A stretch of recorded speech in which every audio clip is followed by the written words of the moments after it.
Veril by si tomu? Čomu? Že z týchto dupačiek už vyrástla. Veď má len 2 mesiace. Môžem ich rovno vyhodiť. Nevyhazuj ich. Môžeme ich nechať pre druhé dieťa. Aké druhé?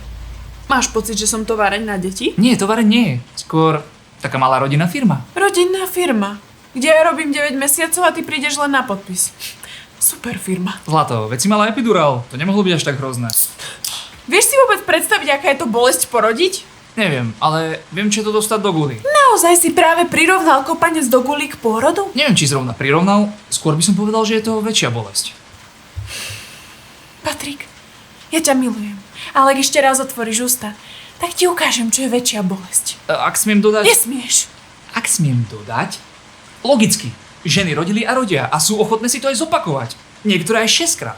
Ale ukáž mi jedného muža, ktorý ti po roku povie: vieš čo, nakopni ma do gul znova. Ale poriadne s rozbevom, nech to stojí za to. To nie je odvaha žien, to je chemický podvod ich vlastného tela. Ženy rodia znova, pretože im telo spustí pôrodnú amnéziu a jednoducho na tú bolesť zabudnú. Muži na tú bolesť nikdy nezabudnú. Berú si ju do hrobu. Choď mi z očí. Fajn. Kam? Čo najďalej? Do spálne? Ďalej. Preč z bytu. Je to môj byt? Zmizni. OK. Je polnoc. Kam mám? Choď. Dobre. Napíšeš mi aspoň, kedy sa môžem vrátiť? Choď už. Stoj. Vedel som, že to nemyslíš vážne. Mobil. Čo? Máš ho na stole.